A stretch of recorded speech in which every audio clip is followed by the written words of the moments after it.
কেমন আছেন আপনারা সবাই? আমি আজকে একটা ভিডিও করতে যাচ্ছি। এটা হচ্ছে পাঞ্জার ভিডিও। এখন পাঞ্জার ভিডিওতে লড়াই করবে মোহাম্মদ রাকিব আর হাসান ভাই। তাদের মধ্যে যে জিতবে সে 2000 পয়সা পেয়ে যাবে। এখন তাহলে শুরু করছি।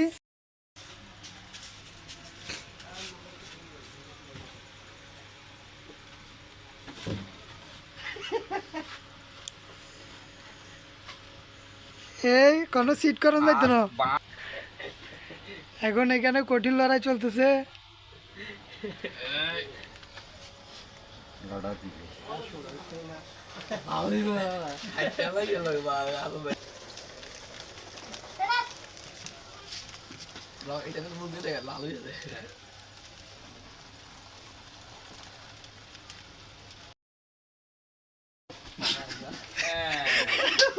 রাকিব জিতে গিয়েছে, হাসান ভাই হেরে গেছে।